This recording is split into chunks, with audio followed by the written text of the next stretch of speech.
Hi hello people, welcome back to our channel. మన ఛానల్ని ఇంకా ఎవరైనా కొత్తగా చూస్తున్న వాళ్ళైతే ఖచ్చితంగా సబ్స్క్రైబ్ చేసుకొని చూడండి. దాంతోపాటు చిన్న లైక్ చేయడం మాత్రం అస్సలు మర్చిపోకండి. ఈరోజు టాపిక్లోకి వెళ్ళిపోదాం. ఇంకా నేను అడుగుతుంటే సమాధానం చెప్పకుండా నోట్లో ఆ పెన్ను పెట్టుకొని ఓ తెగ ఆలోచిస్తున్నావేంట్రా అని అడిగింది వసుధార గట్టిగా. నువ్వు భలేదానివి మమ్మీ. బావ వాళ్ళ నానమ్మ నాకు అమ్మమ్మ అవుతుంది కదా, అందుకే అమ్మమ్మ ఉంది అన్నాను. కానీ నేను వాళ్ళ ఇంటికి వెళ్ళానని ఎప్పుడు చెప్పాను అని అన్నాడు బబ్లు కవర్ చేసుకుంటూ.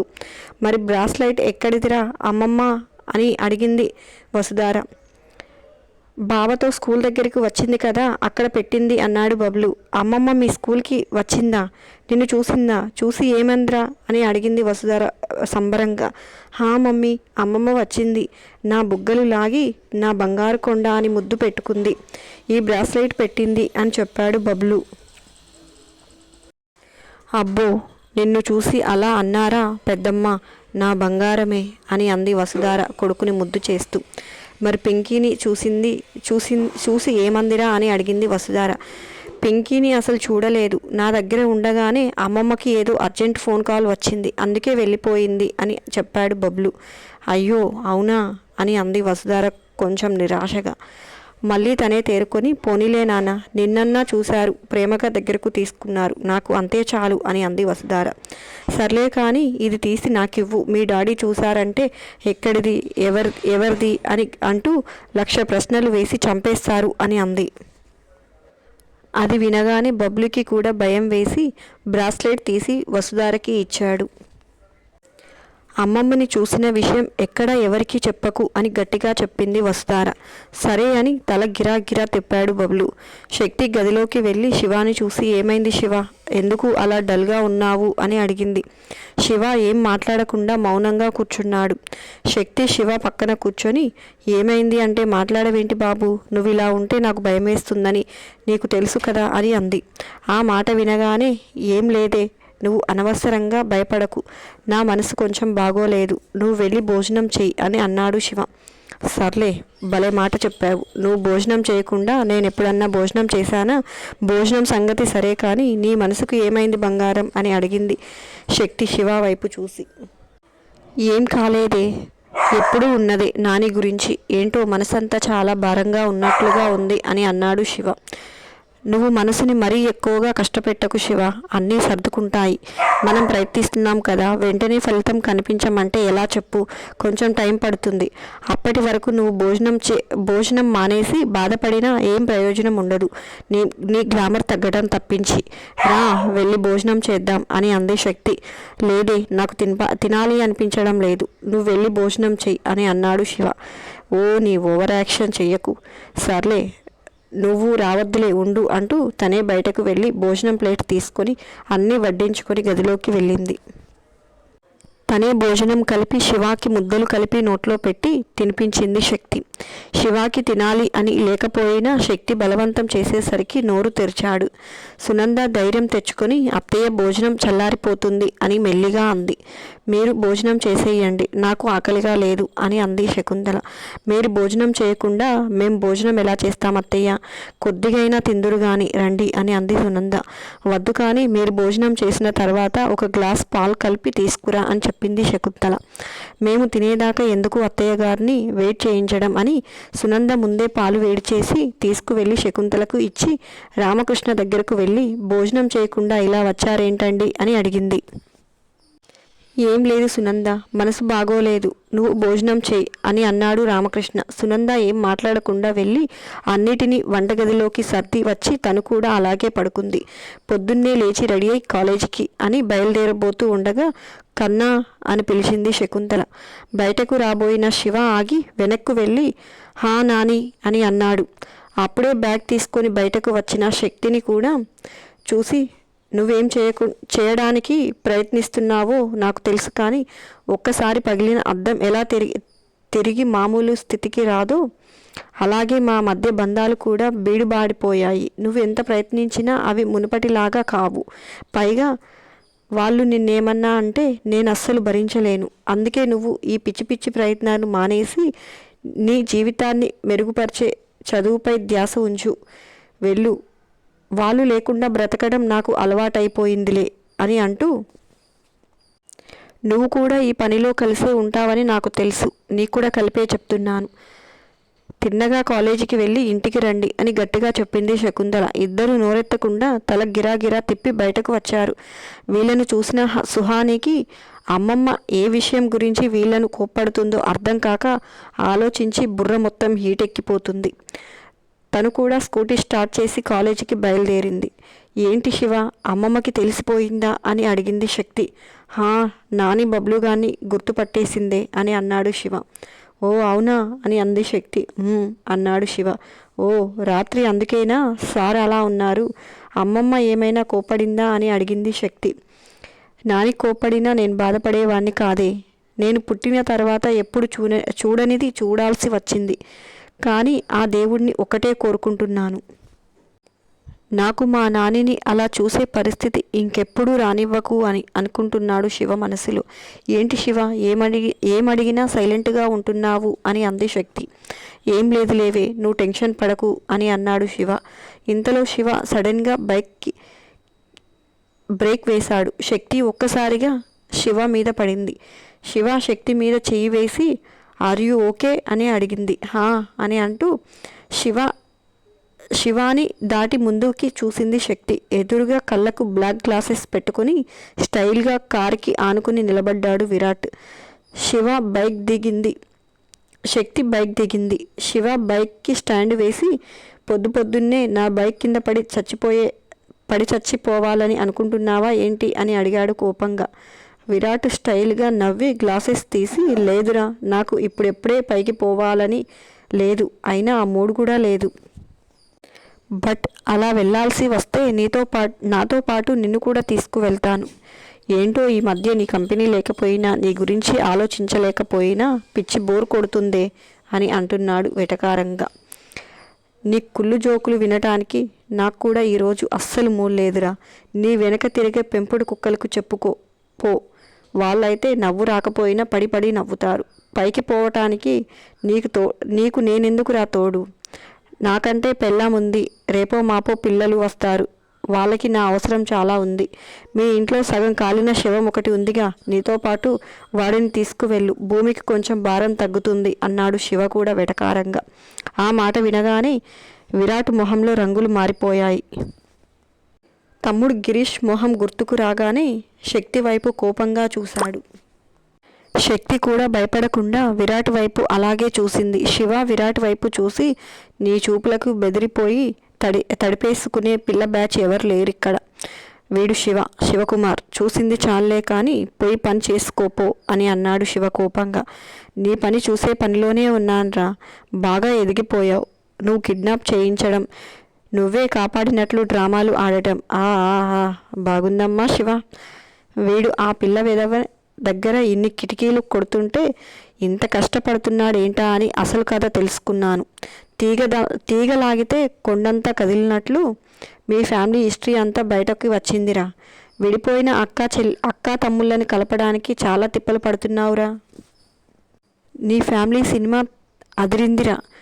ఎవరన్నా ఫేమస్ డైరెక్టర్కి ఈ స్టోరీ తీసుకెళ్ళి ఇచ్చి, ఆ సినిమాకి పెటాకులైన పెళ్ళి, మూడు ముక్కల ఆట లేదా శకుంతల శపథం, ఈ మూడిట్లో ఏదో ఒక టైటిల్ సెలెక్ట్ చేసి థియేటర్లోకి వదిలితే 1 year నాన్ స్టాప్గా ఆడుతుంది అని అన్నాడు విరాట్ వేళాకోళంగా. ఆ మాట వినగానే శివ కోపంగా విరాట్ వైపుకి దూసుకు వెళ్ళబోయాడు. శక్తి శివాని గట్టిగా పట్టుకొని ఆపి, ప్లీజ్ శివ, ఆవేశపడకు, వాడు కావాలనే నిన్ను రెచ్చగొడుతున్నాడు, పద వెళ్ళిపోదాం అని అంది శక్తి శివ వైపు చూసి. ఎక్కడికే వెళ్ళేది? మీ అమ్మమ్మ పుట్టింటికేగా, అక్కడికి వెళ్ళడానికి అంత తొందర ఎందుకు? వెళ్దూలే, కాసేపు ఉండు, ఎప్పుడు నీ మొగుడు దగ్గరే ఉంటావుగా. కాసేపు మాకు కూడా కనిపించి మమ్మల్ని కూడా చూసి తరించని, మాకు కూడా కాస్తంత నేత్రానందం కలగనివ్వు అని అన్నాడు విరాట్ శక్తి వైపు చూసి. గుడ్లు పీకేస్తాను నా కొడక, ఇంకొక మాట నా భార్య గురించి మాట్లాడితే నాలుక కోసేస్తాను. నీ తమ్ముణ్ణి కాబట్టి సగం కాల్చి వదిలేశాము, నిన్నైతే పూర్తిగా బూడిద చేస్తాను అని అన్నాడు శివ కోపంగా. నన్ను బూడిద తర్వాత చేద్దు గాని ఇప్పుడు ఈ కిడ్నాప్ డ్రామా మీ తాతయ్య వాళ్ళింటి దగ్గర ఒక సీన్ వేద్దామా? ఏం జరుగుతుంది అంటావు అని అన్నాడు విరాట్ చేతివేలు విరగదీసుకుంటూ. ఏంట్రా బెదిరిస్తున్నావా అని అన్నాడు శివ కోపంగా. లేదురా, నీకు నోటిదూలా చెయ్యి తీట కాస్త ఎక్కువైంది కదా, అవి అదుపులో ఉంచుకోకపోతే నేనేం చేయగలనో నీకు తెలిసేలా చెప్తున్నాను అని అన్నాడు విరాట్ కోపంగా. ఏయ్, నీకు చేతనైంది చేసుకోపోరా. ఏంటి తాటాకు చప్పుళ్లకు బెదిరిపోవటానికి? నేనేమి కుందేలు పిల్లను కాదు, టైగర్ ఇక్కడ అని అన్నాడు శివ ఆవేశంగా. ఈ టైగర్ని ఆడించే రింగ్ మాస్టర్ని నేనే కదరా అని అన్నాడు విరాట్. బొంగేం కాదు, నన్ను ఆడించటానికి నీ రేంజ్ సరిపోదు. నువ్వు 100 జన్మలు ఎత్తినా ఆ రేంజ్కి వెళ్ళవలేవు. నా మాట విని నువ్వు ఈ పాలిటిక్స్ బిజినెస్లు అన్నీ మానేసి మా నాని దగ్గర పనికి జాయిన్ అవ్వు. అప్పుడు వచ్చే జన్మలో అంతో ఇంతో అయిన రింగ్ మాస్టర్వి ఎలా అవ్వాలో కొంచెం ఐడియా ఉంటుంది అని అన్నాడు శివ విరాట్ వైపు చూస్తూ. రే అన్నాడు విరాట్ కోపంగా. మర్యాద ఏదిరా? అరే తురే అన్నావంటే చర్మం వలిచి చెప్పులు కుట్టించుకుంటాను అని అన్నాడు శివ. విరాట్ శివ అంత సీరియస్గా మాట్లాడుకోవటం సుహాన చాటు నుంచి వింటూ, ఏంటి బావ ఎవరో పిల్లాన్ని కిడ్నాప్ చేయించాడా? ఎవరి పిల్లోడిని? నిన్న మమ్మీ ఎవరో పిల్లోడు ఇంటికి వచ్చాడు అని చెప్పింది కదా, ఆ పిల్లోడు ఈ పిల్లోడు ఒకడేనా అని అనుకుంటుంది మనసులో. సుహానా చాటు నుంచి వీళ్ళను చూడటం విరాట్ గమనించి, ఈ కొత్త క్యాండిడేట్ ఎవరు? ఈ కార్టూన్ని ఎక్కడో చూసినట్లు ఉంది, ఎక్కడ చూశాను అని గుర్తు చేసుకోవటం మొదలుపెట్టాడు. రాధా వంశీ పెళ్లి వీడియోలో చూసినట్లు గుర్తుకు వచ్చింది. ఈ అమ్మాయి ఏంటి ఇలా చాటుగా వింటుంది అని సుహాన వైపు అనుమానంగా చూశాడు. విరాట్ తనని గమనించడం చూసిన సుహాన అక్కడి నుంచి మెల్లిగా జారుకుంది. సుహాన వెళ్ళిపోవటం చూసిన విరాట్ శక్తి వైపు చూసి, మా తమ్ముణ్ణి నువ్వు కొట్టినప్పుడు నిన్ను కొడితే చాలు అనుకున్నాను. తర్వాత నీ ముద్దుల పెళ్ళం మా వాడి మీద యాసిడ్ పోసింది అని తెలిసినప్పుడు తనని చంపేయాలి అనుకున్నాను. కానీ ఇప్పుడు మీ ఫ్యామిలీ పిక్చర్ చూసిన తర్వాత నిన్ను నేను కొట్టే కంటే నీ వాళ్ళతో కొట్టించాలి అని డిసైడ్ అయ్యాను. ఎందుకో తెలుసా? శత్రువు అనేవాడు కొట్టే దెబ్బల కంటే మన అనుకున్న వాళ్ళు కొట్టే దెబ్బ చాలా గట్టిగా తగులుతుంది. అది ఎలా ఉంటుందంటే చావు దెబ్బలాగా ఉంటుంది. అందుకే ఈ రోజు నుంచి నా ప్లాన్స్ అన్నీ బంద్. నేను నిన్ను కొట్టను తిట్టను, కానీ నువ్వు రోజు చస్తూ బ్రతికేలా చేస్తాను. నువ్వు ఆశపడుతున్నట్లుగా మీ 2 కుటుంబాలని ఎప్పటికీ కలవనివ్వను. నీ పొగరబోతు పోట్ల గిత్త కొమ్ములు విరిచేసేది ముక్కుకు తాడు వేసి నా గేట్ ముందు కట్టేస్తాను. నిన్ను చూసుకుని ఎగిరెగిరి పడే నీ ముద్దుల పెళ్ళాం కోసం ఎంతైతే వేరే ప్లాన్స్ ఉన్నాయిలే అన్నాడు విరాట్ శక్తి వైపు వికారంగా చూస్తూ. శివ శక్తి వైపు కోపంగా చూసి, చెప్పానా వీడికి మనుషులకు చెప్పే భాష అర్థం కాదే, వీడికి స్పెషల్ లాంగ్వేజ్లో అర్థమయ్యేలా చెప్పాలి అని. నా మాట వింటావా పెడతావా? వీడు చూడు నోరు ఎలా కోరగా వస్తుందో అంటూ పిడికిలి బిగించి విరాట్ కడుపులో బలంగా ఒక గుద్దు గుద్దాడు. ఇప్పుడు చూడు అన్ని అవయవాలు సరిగ్గా పనిచేస్తాయి 4 రోజుల పాటు అని అన్నాడు. శివ గుద్దగానే విరాట్కి ఒక్కసారిగా ప్రపంచం స్తంభించిపోయినట్లుగా ఉంది. కళ్ళు బైర్లు కమ్మాయి. ఎదురుగా ఉన్న శివ శక్తి బూజుబూజుగా కనిపిస్తున్నారు. రేయ్, నేను ఏదైనా ఒకసారి కమిట్ అయ్యాను అంటే 600 అనుకున్నది చేసి తీరుతాను. నిన్ను వేసేయాలి అని నేను ఫిక్స్ అయ్యేదాకా తెచ్చుకోమాక. నీ మంత్రి బాబు కూడా నిన్ను కాపాడలేడు. ప్రాణాల మీద ఆశ ఉంటే కాస్త ఈ వికారం తగ్గించుకో, లేదనుకో చెప్పాను కదా కోసి కారం పెడతాను. ఇంకొక విషయం బాగా గుర్తుపెట్టుకో, మా ఫ్యామిలీ విషయాలలో అనవసరంగా తల దూర్చకు, తల మెడ వేరు చేసేస్తాను. ఏంటి అర్థమైందా అని అన్నాడు శివ కోపంగా. విరాట్ కోపంగా శివ కాలర్ పట్టుకున్నాడు. శివ ఒక్కసారిగా విరాట్ చేయిని గట్టిగా పట్టుకొని విరిచేస్తూ, పర్వాలేదురా, జనం సొమ్ము బాగానే వంట పట్టింది. నా దెబ్బ పడ్డాక కూడా నీ తమ్ముడిలాగా హాస్పిటల్ బెడ్ ఎక్కకుండా నిలబడే ఉన్నావు అని అన్నాడు. చూస్తూ ఉండరా, ఈ పొగరు ఇంకా ఎక్కువ రోజులు ఉండదు. నీ బలుపు త్వరలోనే దిగుతుంది అని అన్నాడు విరాట్ కోపంగా. చెప్పాను కదరా, నీకు చేతనైంది చేసుకో అని అన్నాడు శివ బైక్ స్టాండ్ తీసి. ఎక్కవే అని అన్నాడు శక్తి వైపు చూసి. శక్తి బైక్ ఎక్కి కూర్చుంది. శివ బైక్ స్టార్ట్ చేసి స్పీడ్గా అక్కడి నుంచి వెళ్ళిపోయాడు. శివ వెళ్తున్న వైపు చూసి, తన కార్ని ఒక గుద్దు గుద్ది, శివ ఇంక నిన్ను వదలనరా, నీ అంతు చూస్తాను, ఈ విరాట్తో ఎందుకు పెట్టుకున్నానా అని నువ్వు కుళ్ళి కుళ్ళి ఏడుస్తావు అని అనుకున్నాడు మనసులో. ఎందుకు శివ వాడితో గొడవ? వాడు వెధవని తెలిసి కూడా వాడిని ఎందుకు రెచ్చగొడుతున్నావు అని అడిగింది శక్తి. ఏయ్, నేనెక్కడ రెచ్చగొట్టానే? దారికి అడ్డు వచ్చి అడ్డంగా నిలబడి అడ్డదిడ్డంగా వాగింది వాడు. నేను వాడి వాగుడికి అడ్డకట్ట వేశాను అంతే అని అన్నాడు శివ. అది కాదు శివ, ఈ కోపంతో వాడు ఇప్పుడు తాతయ్య వాళ్ళకి నిజం చెప్తే మన పరిస్థితి ఏంటో ఆలోచించావా అని అడిగింది శక్తి. ఆలోచించి ఏం చేయమంటావు? వద్దు వద్దు బాబు, మా తాతయ్య వాళ్ళకు ఏం చెప్పొద్దు, నీ కాలు పట్టుకుంటాను, నువ్వేం చెప్తే అది చేస్తాను అని బ్రతిమలాడనా అని అన్నాడు శివ కోపంగా. శివ కోపం చూసి శక్తి సైలెంట్గా ఉండిపోయింది. శివకి విరాట్ మెదల్లో వికారం చూసే చూపుల్లో శక్తి మీద వాడికి ఉన్న ఆలోచనలు ఏంటో అర్థమవుతున్న కొద్దీ వాడిని భరించడం కష్టంగాను చిరాగ్గాను ఉంది. ఆ కోపం ఆ చిరాకు బయటకి వచ్చి శక్తి మీద చూపించాల్సి వస్తుంది. కొంచెం దూరం వెళ్ళిన తర్వాత తను అనవసరంగా శక్తి మీద కోపం తెచ్చుకున్నానని అర్థమై బైక్ సైడ్కి ఆపాడు.